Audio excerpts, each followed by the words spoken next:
Austin. I'm Alex. You're listening to One Last Breath, an autopsy of awful albums. Where we discuss controversial, bizarre, divisive, and downright abysmal albums. In today's episode, we'll be discussing the third album by world-famous artist, savant, musician, Trailblazer, Frank Zappa's favorite man. I don't know. They had some beef.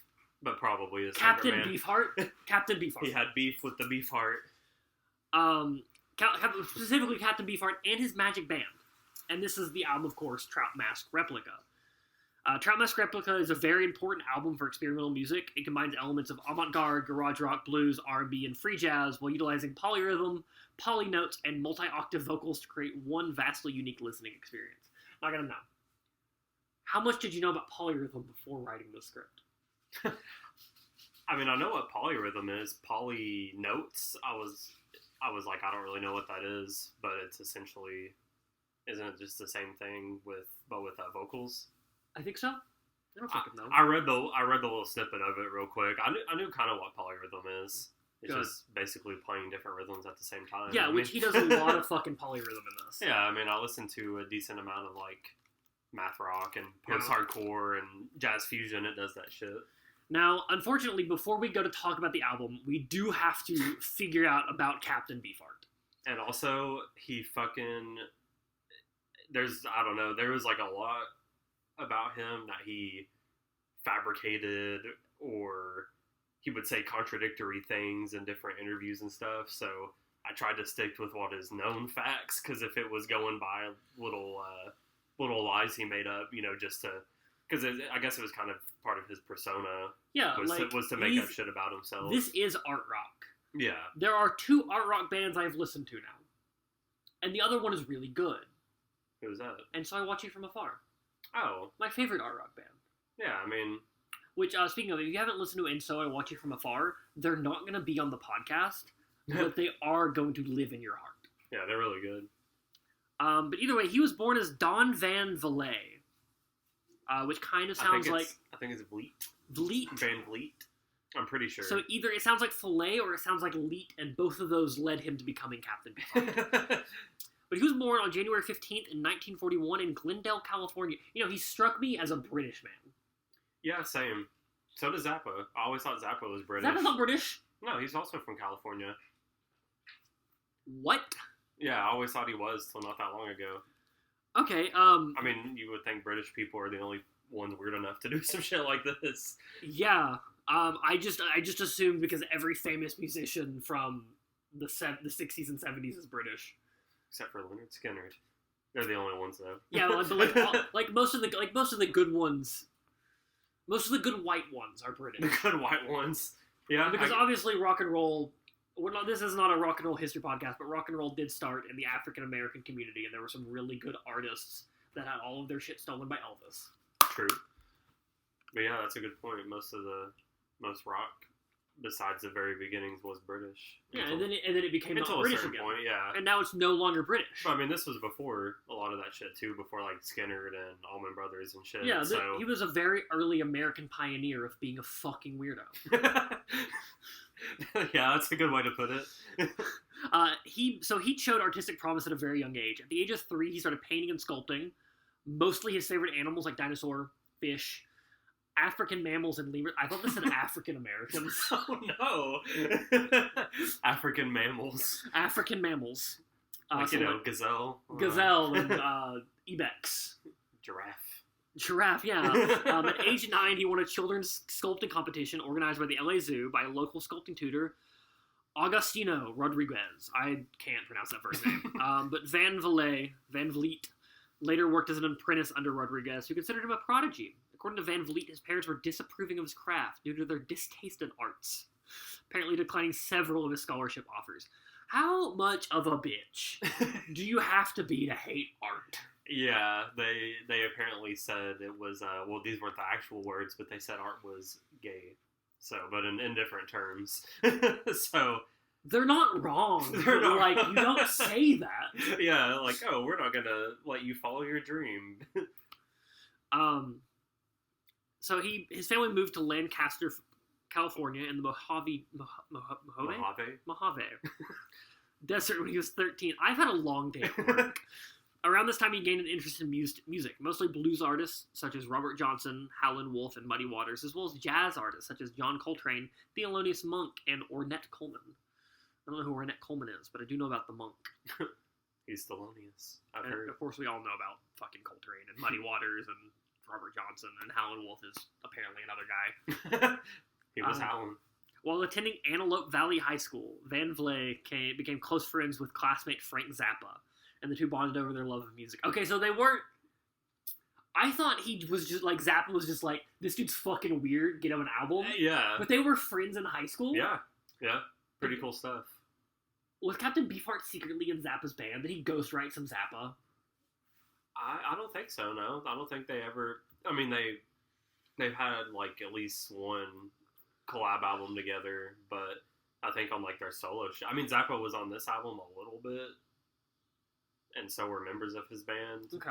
But, I mean, it's entirely possible that Beefheart members, or Magic Band members and Beefheart were on Zappa shit. I don't fucking know. Frank Zappa has, like, 64 albums or some crazy shit. Yeah. Also, so, I always think about Zappa as being from a later era. Like, for some reason, when I think of Zappa, I think of the 80s.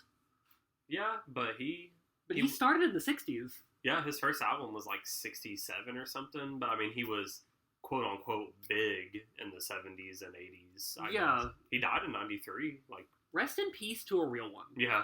Without Zappa, I don't think the music we like would exist. No, probably not. So Van Vleet described Zappa as a spoiled only child, often locking himself in his room and demanding that his mom bring him a Pepsi. Oh, Van Vleet was described as Zappa as a Pepsi boy. Yeah. Let's give him his fucking Pepsi. He just wants a Where's Pepsi. my fucking Pepsi? Van Vleet's Pepsi moods became sort of an inside joke with his future bandmates and Zappa, with Zappa even later writing a song, Why Doesn't Someone Give Him a Pepsi? That was performed on a Beefheart Zappa tour. Do you think Suicidal Tendencies knew that song and they were like, let's just throw that institutionalized? I fucking hope so. So Van Vleet, I'm just gonna start calling him Beefheart. I'm tired of saying his fucking name. Beefheart and Zappa began collaborating musically around '64 after Zappa had turned PAL Studio in Cucamonga, California into Studio Z. They recorded several originals and covers. Among them was The Birth of Captain Beefheart, the first appearance of Beefheart. Mm-hmm. The name, like a lot of other aspects of his life, of Beefheart's life, don't really have a reliable or clear answer. It's been said it came from Beefheart's uncle, who'd expose himself to his girlfriend, leaving the door open while urinating. If she walked by, he would say about his penis, "Ah, what a beauty! It looks just like a big, fine beef heart." I was like, alright. Beefheart also said that one day he saw a fisherman cutting the bills off of pelicans, and it made him sad and put a beef in his heart. He also said it referred to a beef in my heart against society. He's also said not to ask him why or how he and Zappa came up with the name, and that might be the best answer to the question. Yeah. I don't know if I want to know. He began performing locally around this time, starting to gain some attention. In 1965, guitarist Alex Schnaufer, whatever, known by stage name Alex St. Clair, invited Beefheart to sing for a group he was assembling. The result was the first incarnation of the Magic Band. They signed to A&M Records and released 2 singles in 1966. The first was a cover of Bo Diddley's Diddy Wah Diddy, and next came Moonchild. The band started working on their first album and presented a demo to the record label. However, the label dropped the band after hearing the song Electricity, declaring it too negative. I can see some negativity in the Beefheart genre. Yeah, I listened to those 2 A&M singles, and then I didn't listen to the full album that Electricity's on, but I listened to the song, like those back to back to compare them, and it is pretty different. I was expecting it to just be the same, and was it like actually like real music at first? Well, the first 2 were more. I mean, it was a Bo Diddley cover. Is that what it said? Yeah. So I mean, it really just sounded like a old blues rock song, and then the other one was kind of in the same vein, and then Electricity was, I wouldn't, definitely not as weird as stuff on Trout Mask Replica, but it was a little different. Like, I could definitely see how they would hear that and be like, I'm not sure about keeping these guys on the label anymore. Okay. But then they turned to Bob Krasnow of Kama Sutra Records, and he signed them to the subsidiary label, Buddha. What a fucking nerd. Already present between their debut single and debut album is the ever-changing lineup the Magic Band has had. They constantly changed members and even rotated members' instrumental duties. An example of this was Alex St. Clair switched from drums on the singles to guitar on the album. Despite this, or due to this, we're not even going to try to attempt to keep track of the lineup throughout the band's career. We'll just present the lineup for the album when we get to it. Yeah, you would be here for probably 20 extra minutes if we did that for every album. This is already going to be like a 25, 30-minute intro, especially with us making snide comments and jabs at Beefheart. True. So yeah, we're trying to keep it simple. Because we have a lot of albums. This is probably going to be our longest episode. Yeah, possibly. With the signing to Buddha, the debut Safe as Milk was released in '67. The album June of '67. The album was heavily influenced by Delta blues while adding elements of garage rock, R&B, acid rock, and folk rock. The album was heavily advertised, but a planned appearance at the Monterey Pop Festival fell through, causing the hype and falter, and the album ended up failing to chart in the U.S. or the U.K. This would be a continued theme for the U.S., where none of the band's albums ever reached the top 100. However, in the UK, several of the band's albums achieved moderate chart success. Save as Milk has received positive reviews and was included in the book 1001 Albums You Must Hear Before You Die, which is a lot of albums, and I really want to go through it one day, and I really would like to listen to all 1001 albums. Yeah, but the only problem is I think that shit came out in 2004 or something, so it's already very, very outdated. We should write a new one. I mean, I'm sure if you give us all $100 a piece, we will. Why'd you say us all? There's more than two of us. If every one of you gives us $100 and we get enough money to quit our jobs, we will write the 3007 albums. 3007. The 1337 albums you have to Beefheart. You have to listen to before you beef. Got it. Drops phone. Yeah, it would be cool to do that, but I feel like since it was released about 20 years ago, there's probably a bunch of random shit from the fucking 60s that isn't even that good. Yeah. I don't know. I feel like, I haven't read it, but I feel like it's probably filled with a lot of kind of irrelevant shit now. Yeah. So. But after that, we get Strictly Personal in October of '68. They followed Bob Krasnow to his new label Blue Thumb for this release. A defining mark of Strictly Personal is Krasnow adding phasing and reverb effects to the recording to fit in with the popular psychedelic rock scene. After the album failed to be a success, Beefheart condemned this choice and said it was done without his knowledge or his consent. You must consent with the beef. Other band members, however, stated he agreed to these choices. The tracks have been released on several different albums and compilations featuring the original and unprocessed recordings. It has received mixed to positive reviews, with the recording effects being a major drawback for many critics and fans. Next, we get to what we're going to be talking about for a long time today. A very long time. His main claim to fame, Trout Mask Replica. The double album. This is a double album? Yeah. It's fucking 26 tracks or something like that. It is over an hour long. Yeah, it's an hour and 18 minutes. It's ridiculous. But it was released in June of '69. Nice. It was produced by Zappa, and the lineup for the album is Captain Beefheart on lead vocals and various instrumentals. Drumbo, who's John French on percussion, which there is a interview with Drumbo that I meant to watch. It kept coming on my suggestions when listening to this album. And I will have to. We might link it when we release the episode if we remember. But okay, is it like an old interview or a recent? I think it's a recent interview about this album. Oh, that should be interesting. Yeah. So I meant to watch it, but I just didn't fucking have time. This was a lot of album, and life has also been a lot of life recently. Yeah, very true. So and then also has Antenna Jimmy Siemens, Jeff Cotton on guitar. Yeah, Jimmy Siemens. And steel appendage guitar, which is a slide guitar with a metal slide. Yeah. He just wanted to make a dick joke. We have Zoot Horn Rollo, who is Bill Harkleroad on guitar, and Glass Finger guitar, which is another slide guitar with a glass slide this time. Yeah. Because they do make different noises if you didn't know. Extra quirky. We have Rocket Morton, Mark Boston on bass. And finally, the Mascara Snake. Victor Hayden on bass clarinet. That sounds like a failed, third-rate WWE wrestler. The Mascara Snake. It sounds like a boss from the PSP Metal Gear Solid games. Yeah, it does. Colonel. The Mascara Snake. can hear my dummy thick ass cheeks clapping. Bring back those fucking memes where people Yeah. would just do When people were solid paying, we need to pay Bill Hader to do more stuff. People were paying to do that. Colonel, I'm dummy thick. All members besides Drumbo provided some lead vocals and or spoken word in at least one or more songs. There were also various, mostly uncredited musicians to appear on the albums and various tracks, mostly members of Zappa's band, the Mothers of Invention. The background of this album is pure insanity. I also want you guys to know that I also don't know what's coming next. Yeah. I decided to read this one blind because I thought it'd be funnier. I think So far, it's been funnier. Didn't you do that with Alien Rap as well? Yeah, You read yeah. that one blind. Yeah, I think we're just gonna have it where the weird ones I just read blind because I think it's funnier. Yeah, I feel like it's worked out that way. So the band rehearsed for 8 months, living in communally in a small rental house in LA.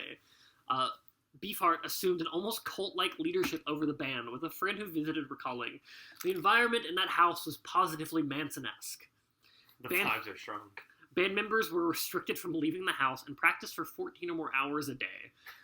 With the only house... That was like the most insane part to me. I'm like, Jesus Christ. We used to practice a lot in Insular, but never that much. Not fucking 14 hours every day. We'd take smash breaks. We would do like 8 hours on a Saturday with like 2 hour smash break in between. And go into fucking McKay's or something. Cook out and shit, but fucking 14 hours a day. Jesus Christ. With the only household income being welfare, the band survived on a sparse diet. Band members were berated by Beefheart, and the situation sometimes even led to physical violence. I would like... You know how some bands will do a documentary that's like them recording themselves making an album? Oh yeah, like Metallica doing some kind of monster, and yeah, Lars was a little bitch on it. I would pay very good money just for CCTV footage of them unregistered eating hypercam, green beans, and then fist fighting each other. You know, you're not far off. They said, or one of them, I think it might have been Drumbo, I forgot to add it, said that for a month period, they survived off of like 1 cup of kidney beans or something a day. Like all of them. Some crazy shit like that. I think green beans have a little more nutritional value. I think so. Maybe it wasn't a kidney bean. Maybe it was like a fucking Great Northern. I don't know. We're getting through this faster than I thought. Many of the songs were composed by Beefheart on the piano, an instrument he had never played before. Sorry, I had to take a pause there. What the fuck? I mean, it's very Beefheart-esque. It is very Beefheart-esque. He would play the piano until he found a rhythm or melody he liked. Then John French would transcribe it into musical notation. French would then piece these fragments together into full compositions, then decide which part would be played on what instrument. So really, John French, what was his fucking... Drumbo. That's Drumbo. Drumbo was really the genius behind this album. Yeah, essentially. He would do that, and then, I guess, like, run it by Beefheart, since I feel like Beefheart kind of seems like a... what's the word? Perfectionist. Perfectionist. He's also kind of the fucking Robert Smith of this band. Yeah. Famously, if you didn't know, Robert Smith for 7 Cure albums. Maybe. It was like their stuff up until like the 80s, I think, or maybe up until the 90s even. Robert Smith famously would not let the other band members write anything. Which is insane, but made for some really good music. Yeah, there's a few bands like that where you wouldn't think about it because like the members are so talented, but it's like, no, just this one guy fucking just wrote all their parts. Yeah, this one guy just did it all. It's like, no, I'm doing everything. It's actually pretty... I mean, it's pretty common in music to just have one guy who writes everything, and the rest of them are just like very talented musicians who will ad-lib stuff when recording. Yeah. Yeah, I feel like it's usually, or a lot of times it can be that, or the case with a lot of metal bands, usually the guitarist, if there's 2 guitar, like Slayer, Hanneman and King, like our last episode, they wrote pretty much every Slayer song, then fucking, Megadeth, I'm pretty sure Mustaine wrote pretty much every song, so, I don't know. Yeah, I feel like it's more common than you would think. Yeah, it just, like, you feel like, especially when if you're starting a band, find the guy who's really good at writing music and let him do it all. Yeah. Don't fucking have fun playing in a band. Let the other guy do all the work. You can add a little flair to your parts if need be, but... But for the recording of the album, Zappa originally wanted to go for a field recording method at the house that the band lived in. Beefheart became suspicious that Zappa was trying to be cheap and get out of using a real studio, which ultimately ended up happening. However, some tracks recorded at the house made it to the final product. Hair Pie, Bake 1, and 3 tracks recorded on a cassette recorder at the house, China Pig, and 2 a cappella poems, The Dust Forward and The Dust Blows Back, and The Orange Clawhammer. Which I could tell whenever I was listening to the album, those 4 songs specifically, not a hair pie bake, whatever the fuck, but the 3 that were recorded on the recorder, all 3 of those, when they would come up, I would be like, I can tell that this is, like, are they doing this on purpose, making it sound shitty? But no. The band completed 20 instrumental tracks in a single 6-hour recording session. Wow. The next few days were spent by Beefheart overdubbing the vocals. He didn't wear headphones while doing so, instead just listening to the audio through the studio window, which caused many of the vocals to be out of sync with the instruments. You can tell. That explains God, it. this is a fucking lad. Yeah, this is based. This is how you do music. If you're starting a band, do it like this. Captain Beefheart. Captain Beefheart. Based beef. All of these aspects of the songwriting and recording process proved to make for one of the most challenging listens of all time. Goes without saying that Trout Mask Replica was not commercially successful. The album, in its spirit, is purposely anti-commercial and even anti-music. With all this considered, Trout Mask Replica is still by far the most celebrated and influential album we've covered yet. Unfortunately, a close second is the Shags. Yeah, funny how that works. 2 albums released, I think, both in '69. I mean, it makes it, like, stuff released earlier has more of a chance to become influential. Yeah, that's true. Like, I would argue that New Levels, New Devils by Polyphia is going to go on to be an incredibly influential album. Oh, yeah, we won't know until we're, like, 60. Yeah, for sure. But, yeah, it is funny how that works out. 2 albums we covered very recently that I'm pretty sure came out in the same year. And are both very kind of in the hard to listen to. Yeah, kind of in the same vein. I mean, you know, you got one unintentional, shitty, quote-unquote, and then one intentional, Was shitty. this intentional? I think so. I would hope so. I mean, I feel like it's probably 85% intentional, 15% unintentional. I would argue, I think it's intentional on everyone's part except for Beefheart, who thought he was writing a masterpiece. I don't know. I feel like him and Zappa, I feel like, have the same mind, what's the word I'm looking for? Not process. Same mindset, I guess, when it comes to approaching music, where they just make things as abrasive and challenging as possible. Yeah. I mean, because Zappa fucking said that the Shags were better than the Beatles. Like, obviously... He's not wrong. He's not wrong, fucking. But, yeah, I don't know. I feel like it's mostly intentional. I mean, I feel like you gotta deliberately say, I'm not gonna wear headphones and just listen to this through a fucking, probably fiberglass wall and try to record. Maybe he had sensitive ears.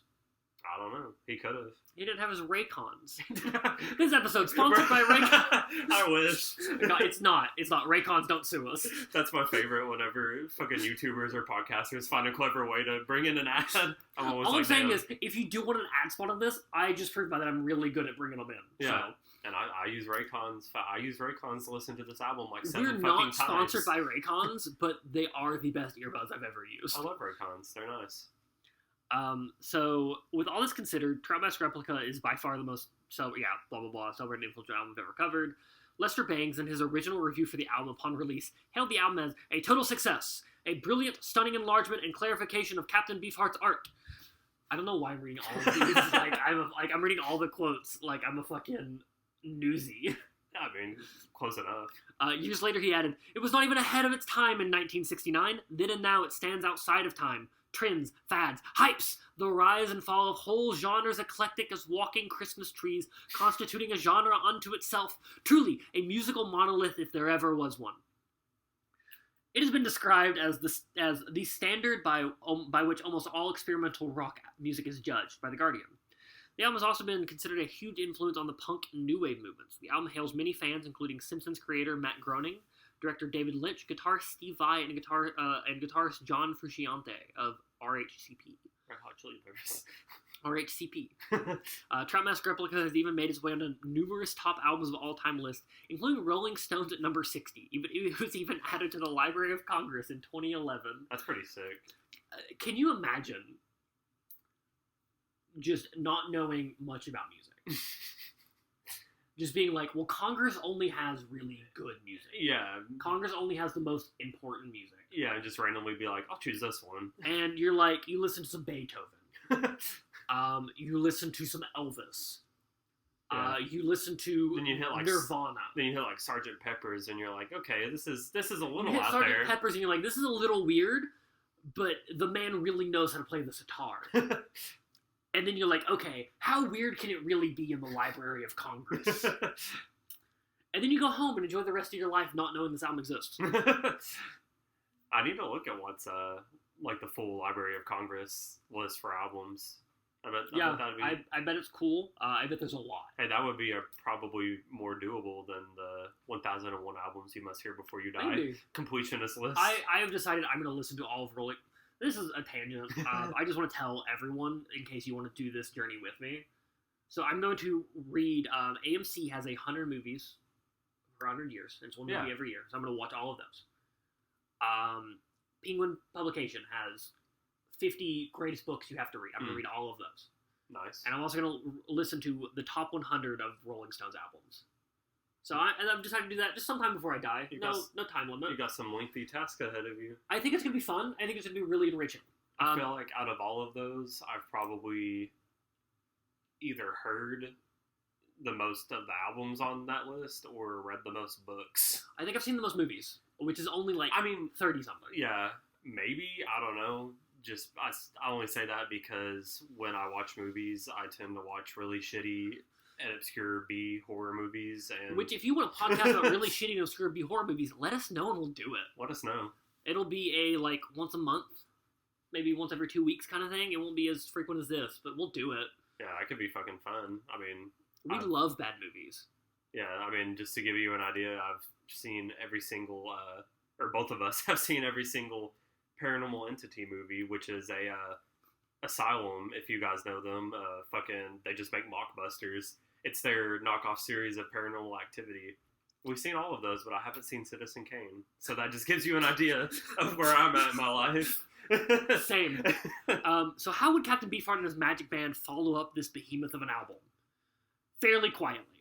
The next year, there should have been a comma there. The next year in December of 1970 with Lick My Decals Off, Baby. It didn't make nearly as much of an impact as Trout Mask Replica, but some critics and fans consider it superior. Next came a 4-song... It's also much shorter, which is important to know. Good. It's only 32 minutes. Good. Unfortunately, next was a 4-song album. Sounds great. Mirror Man in April 71. It was 52 minutes of blues jam rock. Is the problem there. It's the problem.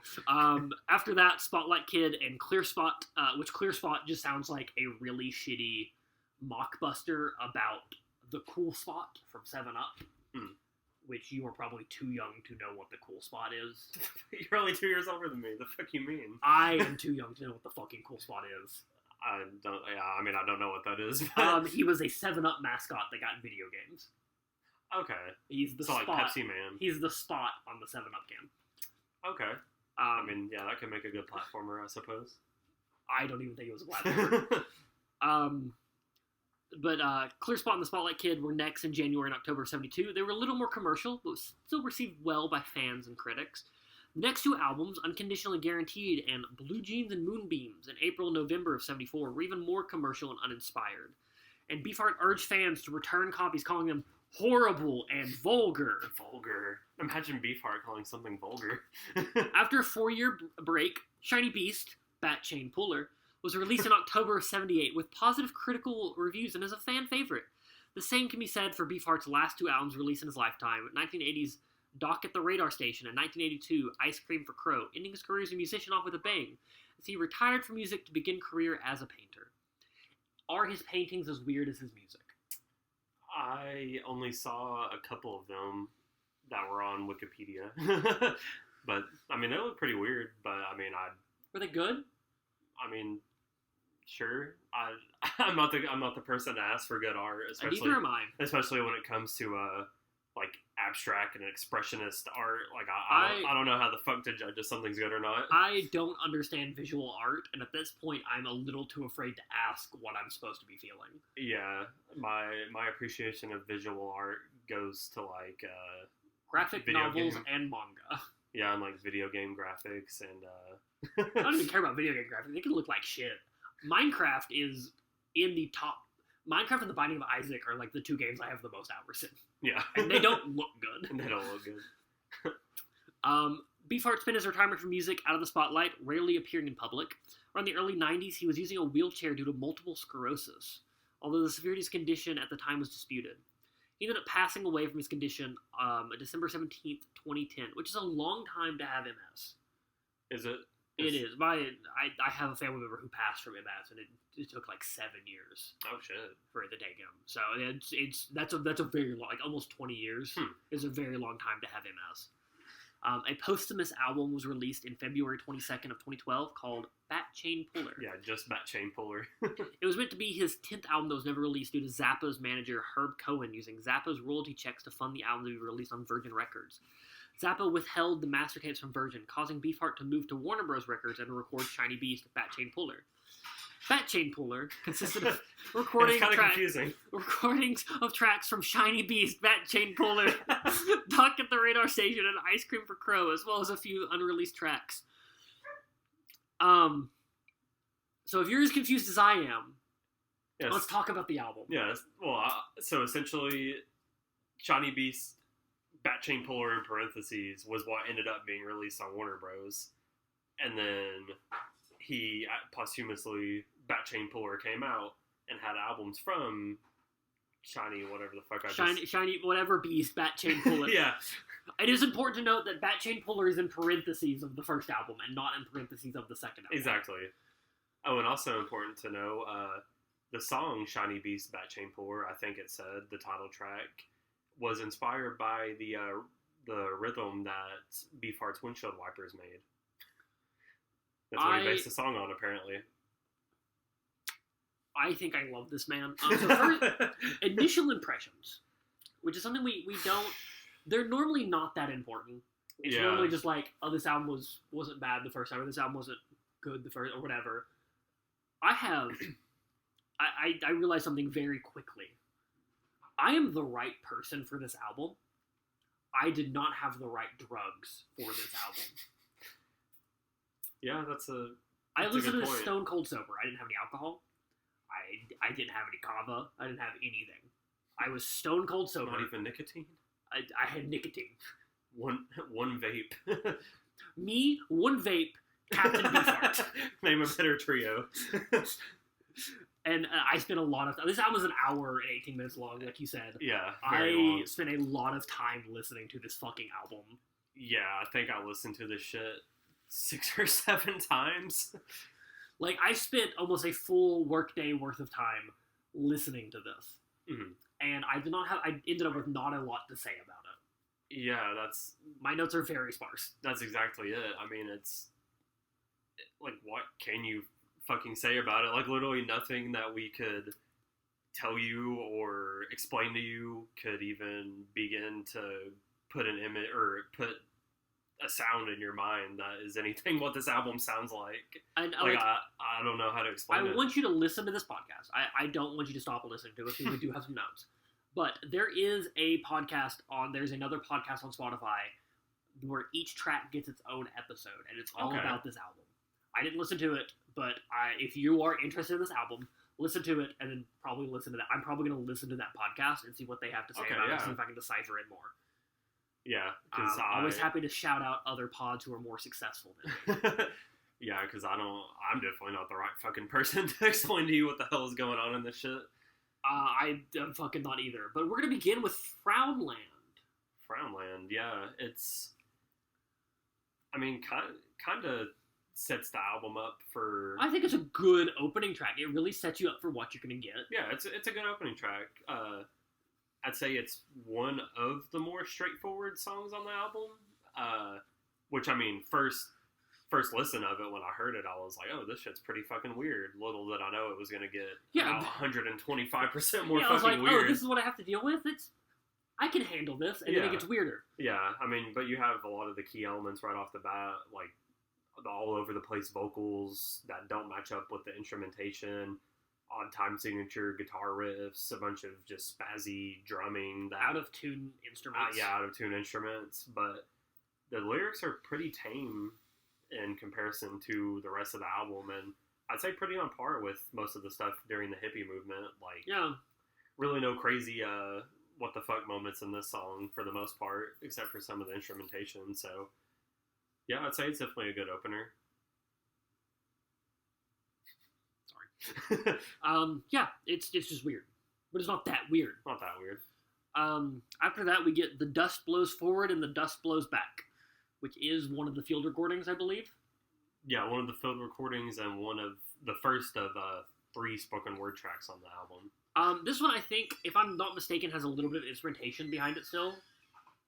No, it doesn't. Oh, it's just the weird speak singing. Oh no, I even have in here it's a cappella. I'm just fucking stupid. I didn't read my notes. It's one of the easier to listen to songs because there's not discordance. There's just him saying, we really wanted to write down what these a cappella songs were about, because there's not much you can really say about an a cappella song. Or any of the songs are about, for that matter. But specifically the a cappella songs, because there's not a lot you can say. There's only him someone doing the weird speak singing. It's Beefheart, yeah. It's Beefheart doing weird speak singing.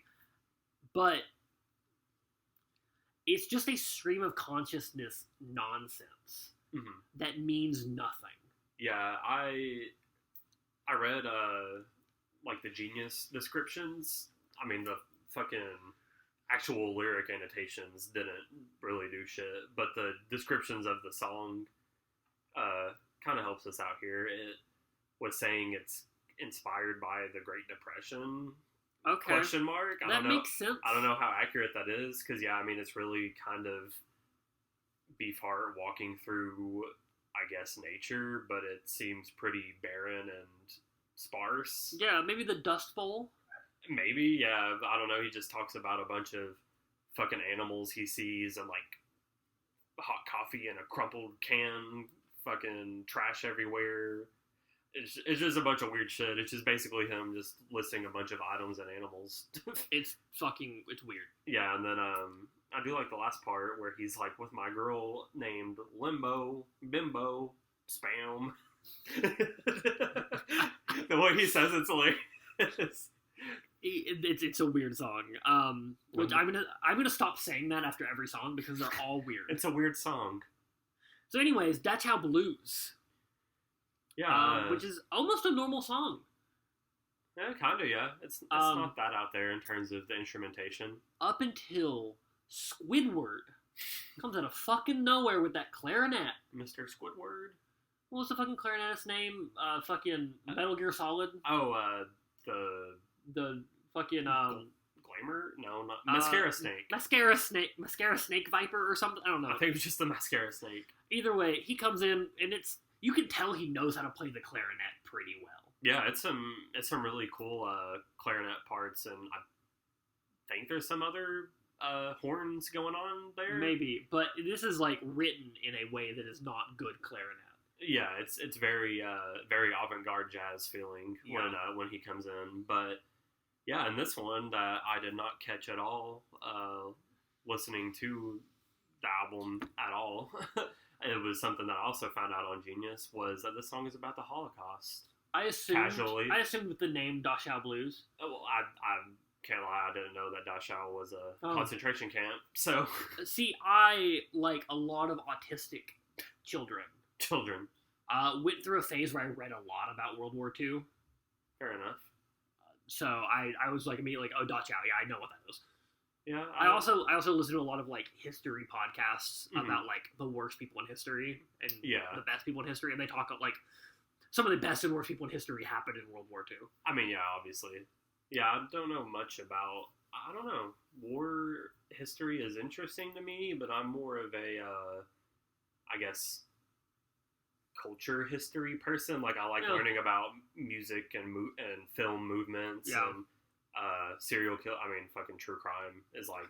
I mean, everyone likes true crime. I mean, yeah, but that's like one of my I guess that's my corner of history that I'm really into. So yeah, I guess shame on me. I didn't know what Dachau was, but yeah, it's just casually about the Holocaust.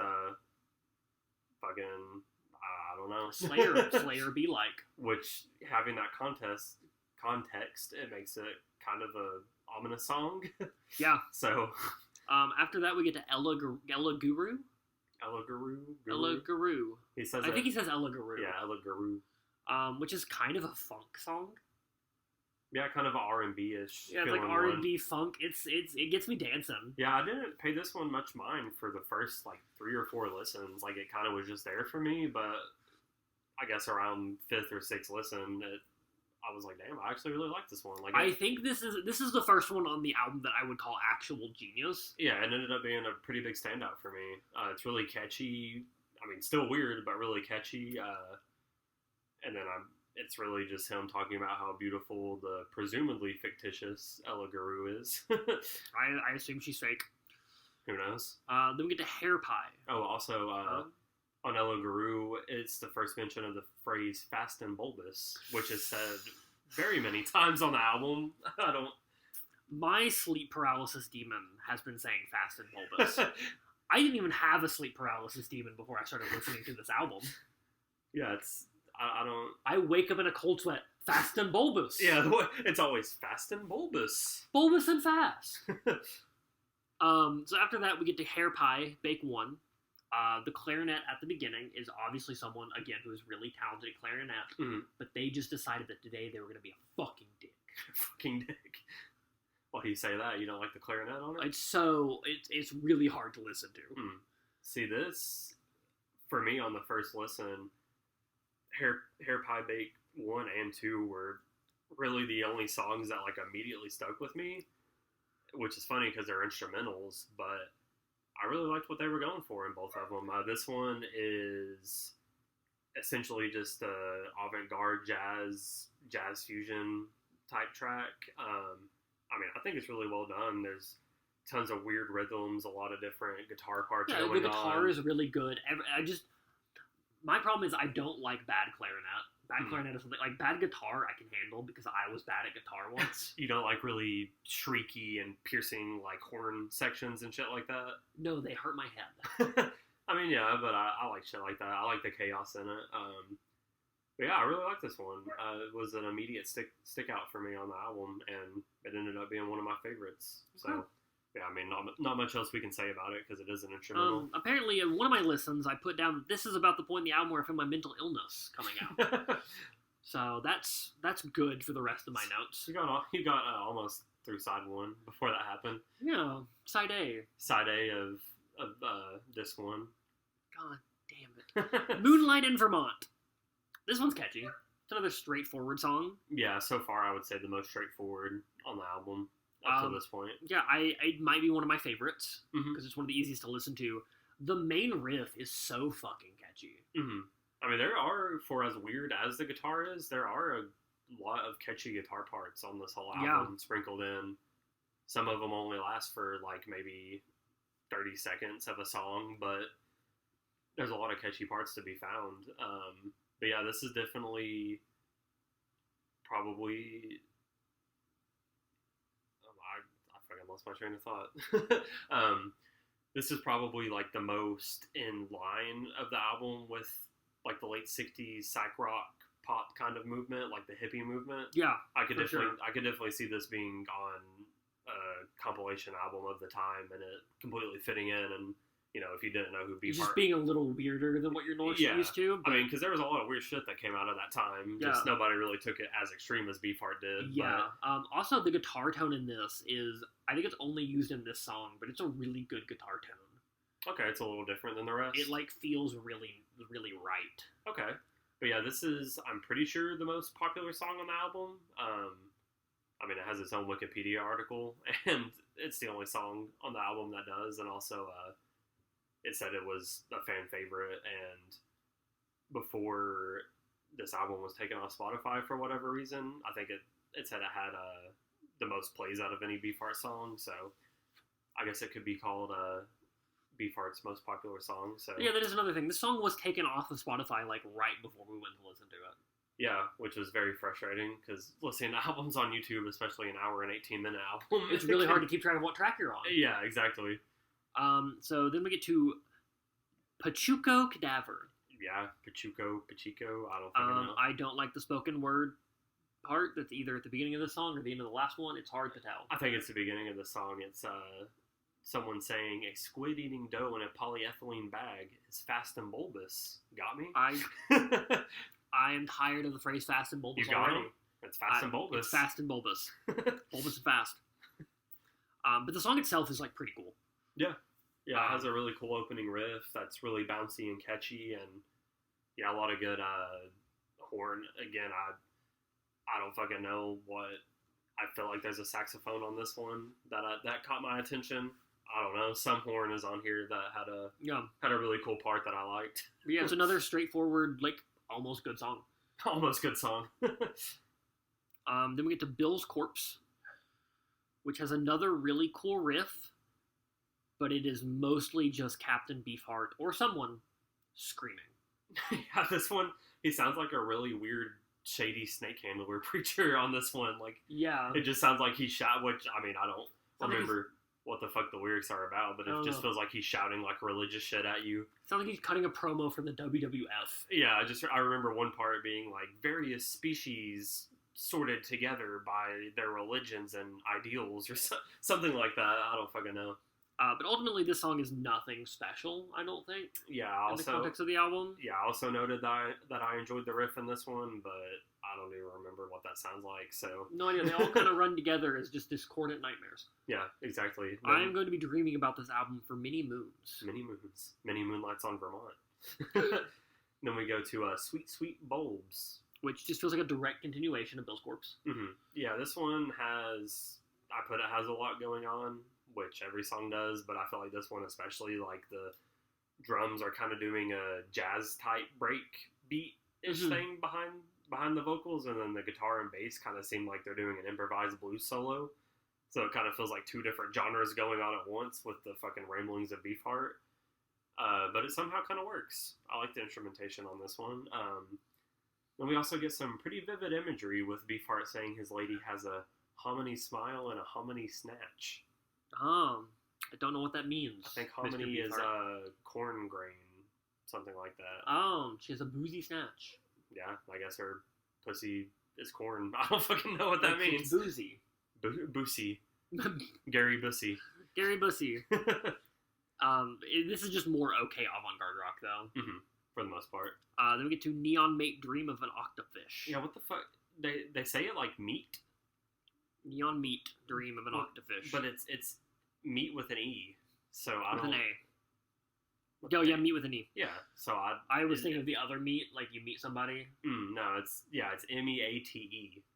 Yeah, I don't know what it means. I don't know if that's a word or if they're just spelling meat weird, but who the fuck knows? But it's another spoken word track that is just a bunch of nonsense. No, this one isn't spoken word. Is he singing? It sounds like he was just talking.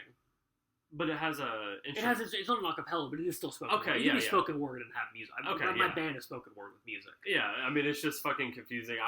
I was considering the spoken word tracks the ones that don't have instruments, but yeah. This one is spoken word, but it has instrumentation behind it. And the instruments go fucking weird.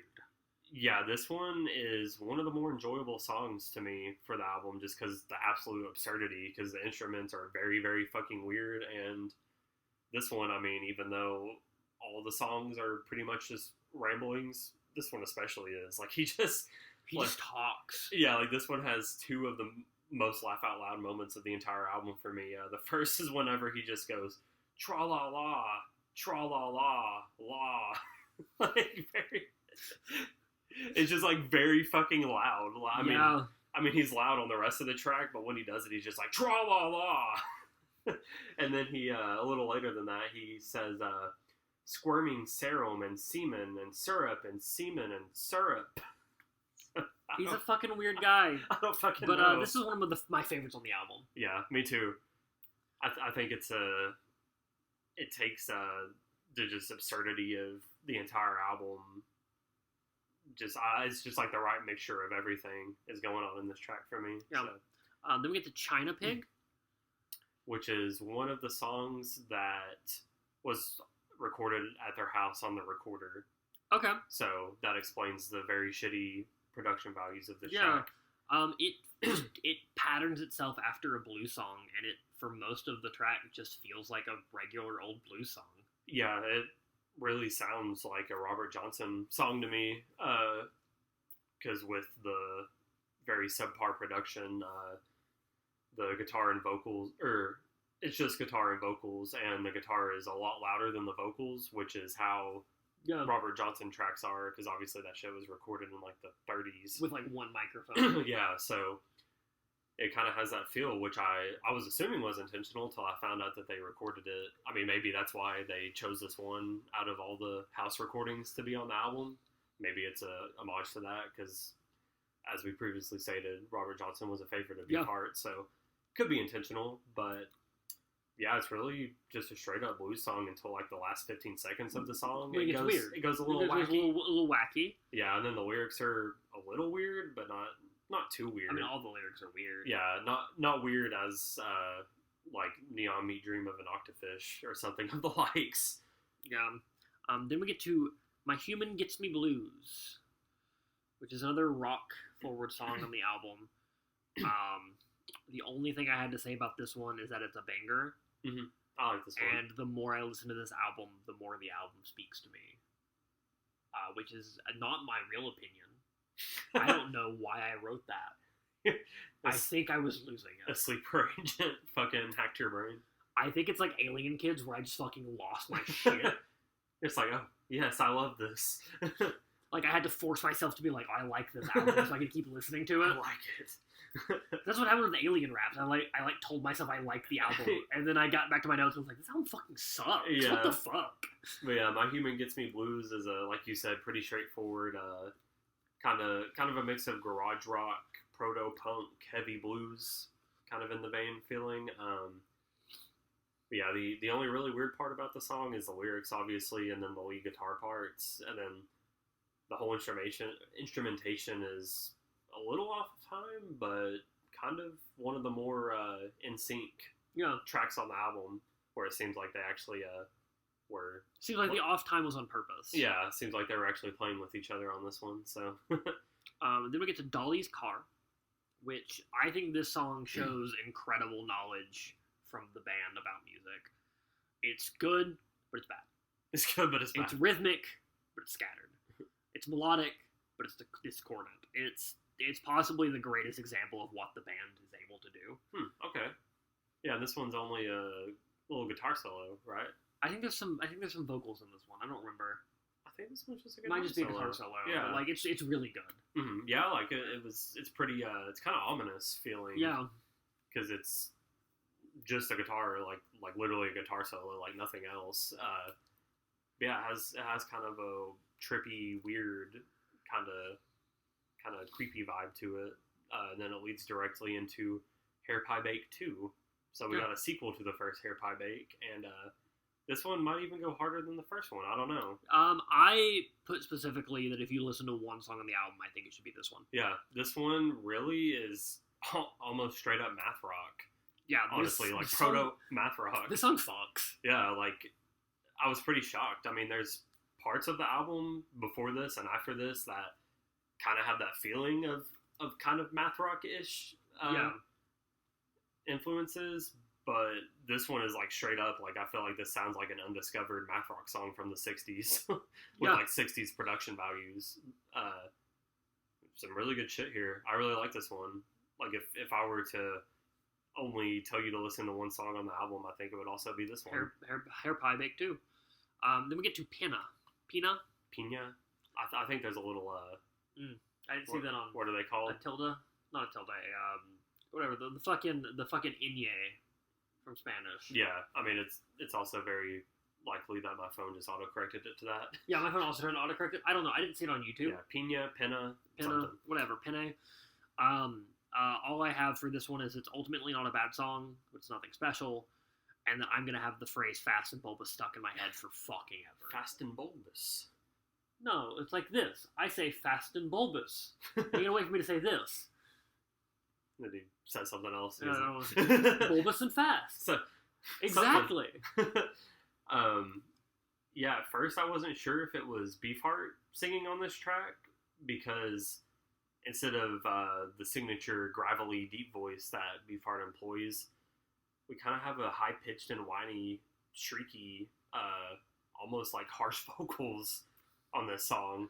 And it turns out upon further inspection that this one is Jeff Cotton, aka Atene Jimmy Siemens, on vocals. Okay.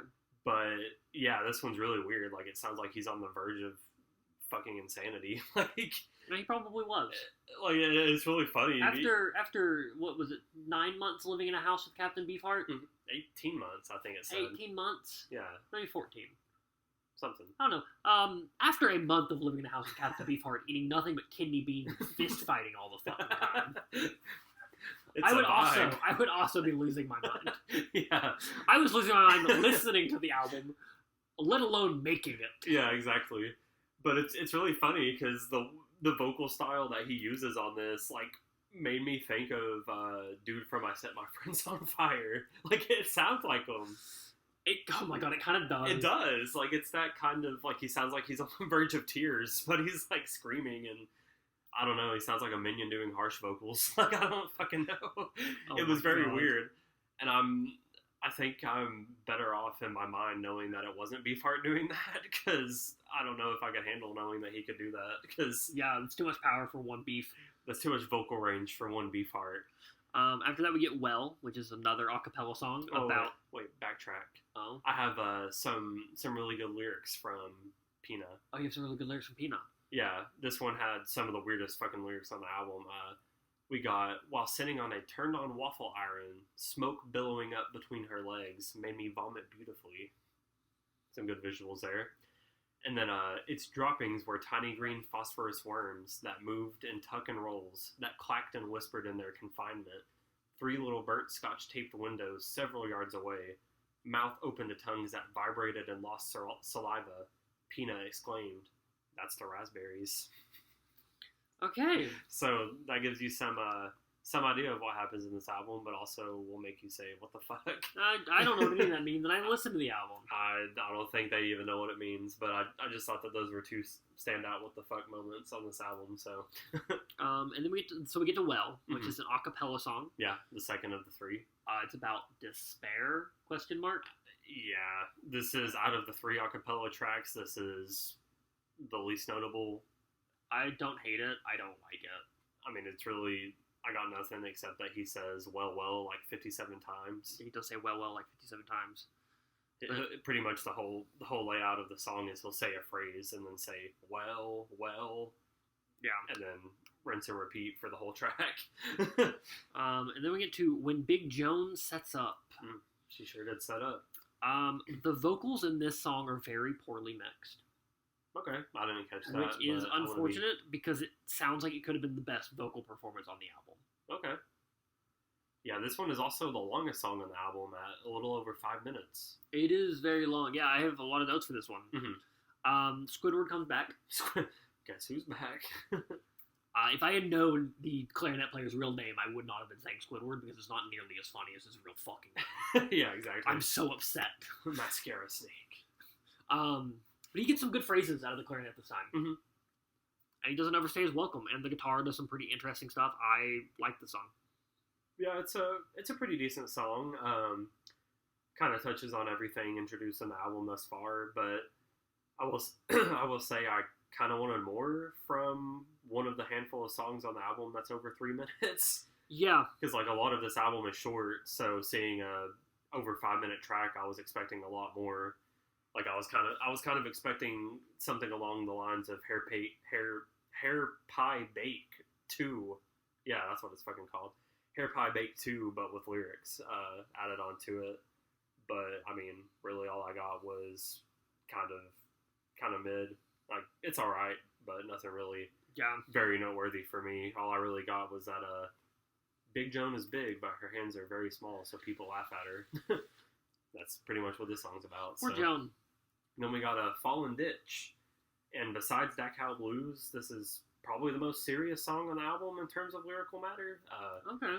Kind of touches on being afraid of dying lonely and not being remembered. Yeah, I mean, it's just like saying he's gonna fall in his ditch and somebody's gonna pile the dirt on top of him. He doesn't want to fall in the ditch. So I put this down as a pretty unremarkable mess. I mean, it's pretty unremarkable, but it's a pretty unremarkable mess. But lyrical matter, it's pretty, I guess, serious, if you want to call it that. I did get that it does have another uncomfortable spoken word section, like spoken section at the beginning. The only line I was able to parse, I didn't look up on Genius to double check this. I have no idea what it really says, but I heard Rocky Martin runs on beans. Yeah. Is that what he actually says? Yeah. Okay. Cool. Yeah. So that context I gave you about them surviving on beans. Yeah, that plays in. Rocky Martin runs on beans. Yeah, or no, it's a Rocky Rocket. Rocky Rocket. Yeah. Runs on beans. Yeah, he says something, it's like Rocky Rocket didn't get all the girls this time, or something, and he's like, he ran them off or something, and he's like, what does Rocky Rocket run on? And then somebody in the back is like, say beans, and he's like, Rocky Rocket runs on beans. So, I mean, at least I had some fun with the fact that they only ate beans for a month, I guess. Yeah. Then we get to Sugar and Spikes, which starts off with a pretty good guitar section. The vocals aren't the worst. I don't have anything else to say about the song. Yeah, all I got to say about it is there's a pretty crazy drum solo near the end that went pretty fucking hard. I kind of wish we would have got more of that in the album. Yeah, crazy drum parts. Pretty good at drums. But yeah, it was like a really, really, I don't want to say intense, but just really spastic drum solo that I really enjoyed. And then at the end, Beefheart also turns into a chicken. He just goes like, bark, bark, bark, bark, bark. Like, did you get that part? Yeah. Okay, so then we get to Ant-Man Bee, which is another blues song and a fairly tame one. More clarinet, a little too loud. More Squidward. Kind of ruined my vibes. Vibes equals ruined. Do you have anything to say about the song? What, Ant-Man Bee? Ant-Man Bee. Oh yeah, we had to pause for a second. I was like, wait. What song are we on? They all kind of run together. Yeah, I mean, for me, it kind of sounds like Rolling Stones a little bit, like Rolling Stones' early, really blues-inspired stuff. Kind of sounds like that meets the Stooges. It's kind of like that proto-punk feel a little bit. Some really good sax solos that remind me of parts of the album Funhouse by the Stooges, which is a really good album if you haven't listened to it. It's pretty much just proto-punk, but with, like, full fucking... Oh, proto-ska. No, I mean, it's not like ska. It's like fucking, just blues-ish horns and shit. Okay. But, yeah, it kind of reminded me of that with the direction the song went, which made for one of the better songs on the album for me, I think. Yeah, other than the clarinet. Good song. Then we get to Orange Clawhammer, which is another a cappella one. This one kind of sounds like the Gilligan Island theme. Yeah, which, I mean, thematically fits, because this is very, very loose interpretation, but I mean, I'm assuming he's a pirate and then he finds his long-lost daughter. Something like that. I just know there's a man with a peg leg and he knows. That's all I caught from it. He knows. I don't know, it's more fucking nonsense. Yeah, just more fucking ramblings. Way too long. It's like 2 minutes long. 3 minutes long. Yeah, I will say this is my favorite of the 3 a cappella tracks. It sounds like the Gilligan's Island theme, yeah. Yeah, and then there's also a part where he stutters and he's like, licorice. Yeah. And I don't know if that was intentional or not, and I don't know if it would make more sense if it was or wasn't. But, yeah, I got some good lyrics from this one, too, to give you a feel of the song. I was shanghaied by a high-hat beaver mustache man and his pirate friend. I woke up in vomit and beer in a banana bin, and a soft lass with brown skin bore me 7 babies with snapping black eyes and beautiful ebony skin, and here it is, I'm with you, my daughter. So, okay, who fucking knows? No idea. I like just a bunch of gibberish. I like the hi-hat beaver mustache man. Hi-hat beaver mustache man. That's my new band name. Yeah, that's a good band name. Then we got a Wildlife, which I like the horn section in the song. That's all I got. There's a really cool lead guitar section near the midpoint. Cool guitars and horns. That's all we got. That's all we got.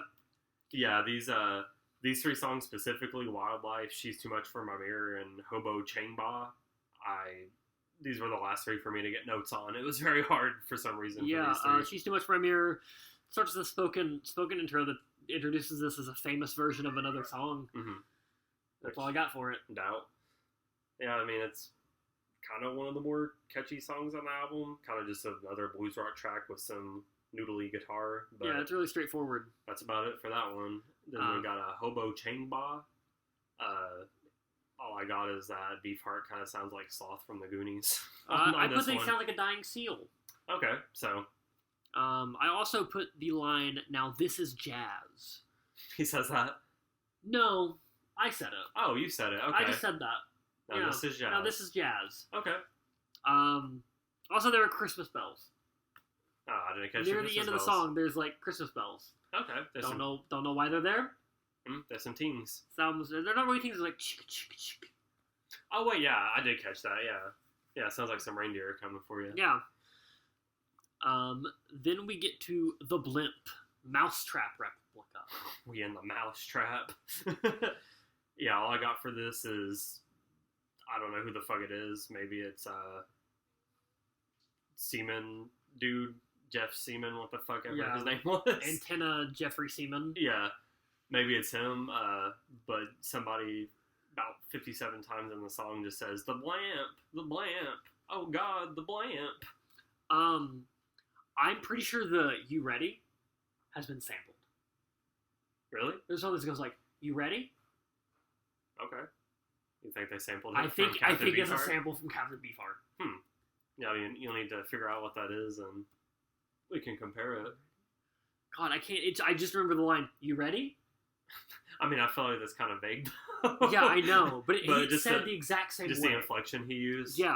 I mean, you could probably just search, like, Captain Beefheart rap sample. Was it in a rap song? I don't remember. Or, I mean, you could just use, say, Captain Beefheart samples in other music. Yeah. The drums start off pretty fucking cool, and I really like the old school radio sounding vocals. You're talking about the what? Yeah. Oh, okay. I like the effects used on the vocals in the song. Yeah, I mean, yeah, it does sound like somebody is on a fucking emergency radio broadcast saying the blamp. I think this is probably inspired by War of the Worlds. Okay. Yeah, it's a very, very weird one. It's like kind of spoken word, I guess. Because, I mean, it's really just him shouting, but... Yeah. And hey, we only have 3 songs left. 4 songs. Wait, no, 3 songs. 3 songs. Right. So we got Steal Softly Through Snow, which is another nonsense song. Yeah. Has some of my favorite instrumentation on the album, but not a lot really noteworthy on vocals. For sure, one of the most subdued vocal performances. Yeah, the instrumentation is really good. Also, for some reason, at this point, I just started thinking about the Mighty Boosh. Okay. I feel like this album and the Mighty Boosh kind of have the same vibe. Yeah. But, like, I enjoy the Mighty Boosh, so I know that I would enjoy this album if I just had the right experience with it. But there's not much more to say about the song. Then we get to Old Fart Play. And this might have some of the weirdest lyrics on the album, which is saying a lot. Yeah, it's like a stream of consciousness. Yeah, there was numerous times on this song that I was just like, how the fuck does anyone even think of this? Which I read that this was originally intended to be an instrumental, but I think it was Zappa maybe said that he thought it seemed weird as an instrumental, like he thought it needed some vocals, so Beefheart just took one of his like beat poems that he had wrote and just put it on the instrumentation, and then that makes a lot more sense. Yeah, and then I think like Drumbo or somebody said that they didn't like that I had vocals. They thought it was kind of forced, but it makes sense because this is very weird. It's a very weird, forced, rambly song. Yeah, with here's an example for you. Smell cold mixed with bologna, rubber bands, crumpled wax paper bonnets, fat goose legs and special jellies, ignited by the warmth of the room. The old fart smelled this through his important breather holes. So there you go. Whatever that means. Yeah, I like important breather holes. And then we get to Veterans Day Poppy. Yeah, the final track on this fucking monstrosity of an album. And it's an instrumental track. Is it? Thought so. Did I just not hear the vocals? I think there's some vocal. There is a really long instrumentation section, or instrumental section, But yeah, there's some vocals. I think it When starts out... I re-listened to it today, I must have just skipped around. I Yeah. was just skipping around like, are the vocals? I must have just missed it. I mean, like we said, listening on YouTube, it's very hard to know sometimes when tracks end and begin. And also, I will say, this is the only album I've ever listened to on YouTube where numerous times an ad came up, and I genuinely didn't know if it was part of the album or not. Oh, I have YouTube Premium. I didn't have to bother with ads. Yeah, like, there was at least, like, 5 or 6 times. One in specific was, the first time listening to the album, I think it was between, like, Decal Blues and whatever comes after that. Like, it was very early on in the album. You know those Oreo commercials that Will Arnett voices? Yeah, one of those came up, and I genuinely thought it was one of the song, like one of the parts of the album. And then he said something about, you want Oreos, and I was like, wait, what the fuck? And I went on there, and it was an Oreo ad, and I was like, okay. That's not out of place for the album, though. Yeah, like, because there's so many, like, in the ends and beginnings of tracks and shit, like, just them saying random shit, like, fast and bulbous, like, it just kind of fits in. Like, there was multiple times through, even on repeat listens, because it's so long, you don't remember fucking everything. Like, there was multiple times where an ad came up, and it took me, like, 10 seconds to be like, oh, wait, this isn't part of the album. So yeah, it makes sense why you would not remember that there's vocals on this song. But yeah, I'm pretty sure it starts off with vocals, and there's, like, a very long instrumental section. And then I think there's some more vocals at the end, but... Okay. Either way, it sounds like it could be the game over music in a B-tier action game from, like, 2003. Okay, I can see that. I will say, like, it's an alright song, but I kind of long for a little more wackiness in the closing song. Yeah. Like, I feel like it could have gone out with It more ended on of a pretty normal vibe. Yeah, it could have gone out with more of a bang. But there you have it. There is all 26, I think, tracks on that. However many tracks there are, there's all of them. I only got 3 lyrics because I spent a lot of time last night putting together lyrics, and then my computer decided not to save them. Rip. So I've got fast and bulbous. Fast and bulbous.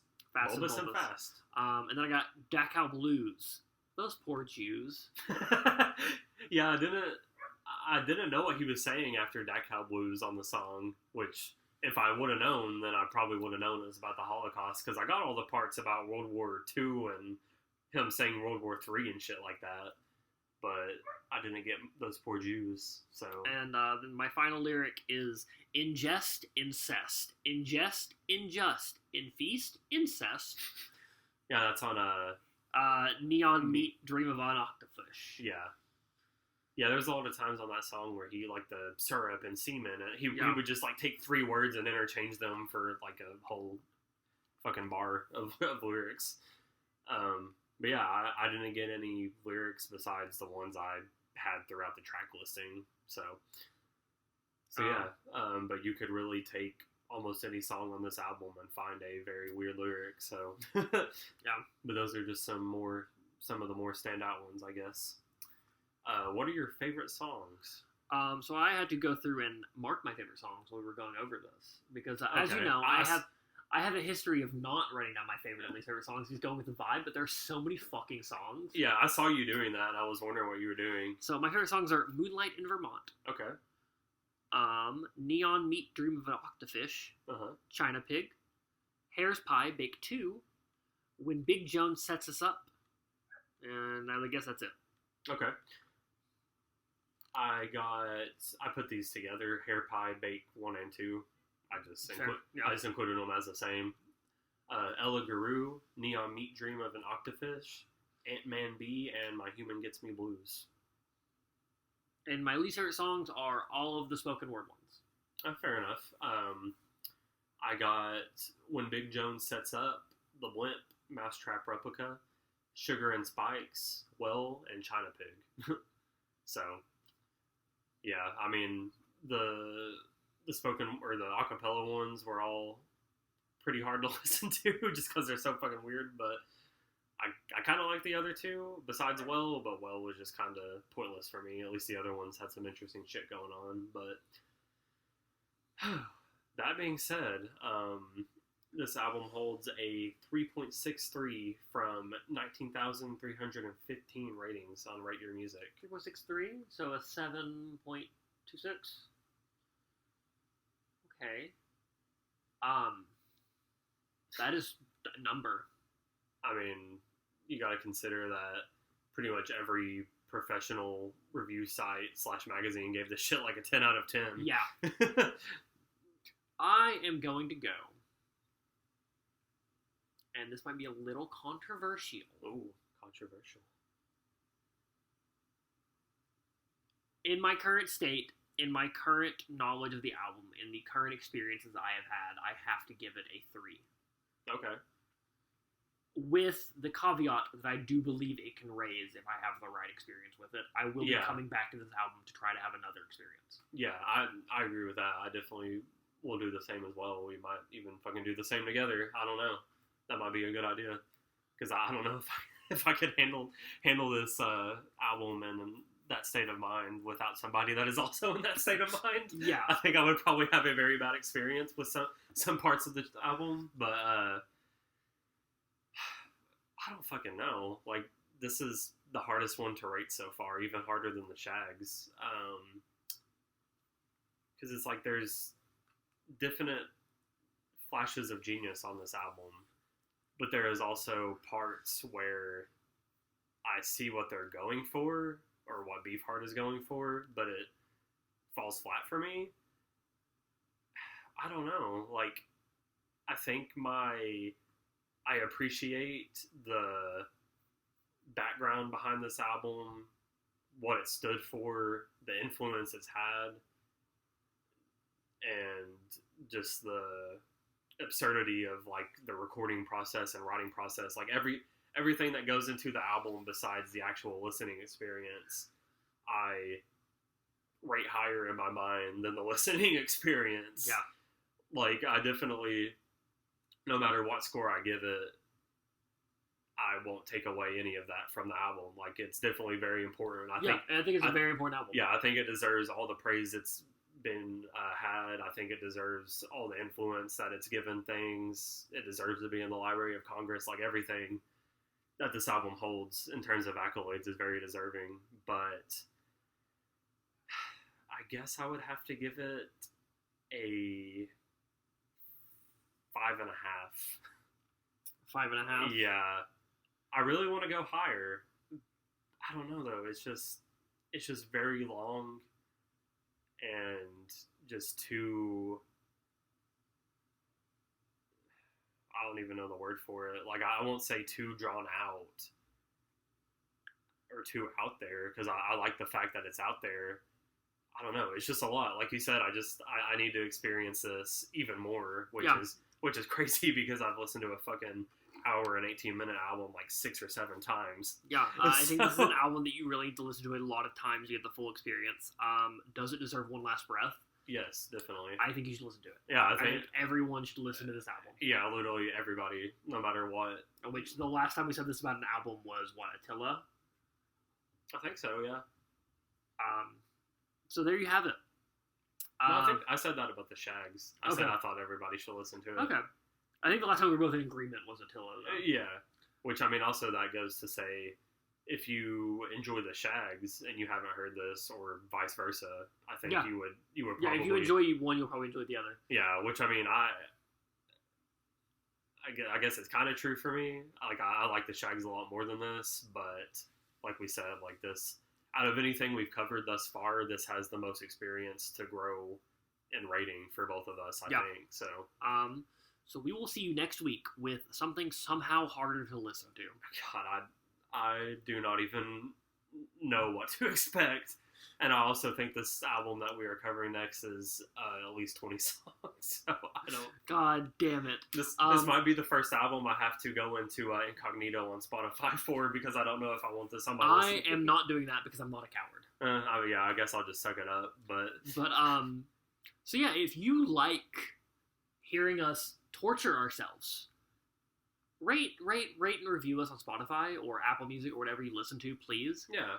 If you like my voice, you can also hear me on the beautiful D&D podcast, Dreadpod, where I play Tab the Paladin, and we're going through a little horror campaign. It's a little horror vibe. Oh, nice. It's really fun. So definitely check us out, rate and review us, please, and you have a wonderful rest of your day, and get ready for us to torture ourselves some more. Yep. See you next time.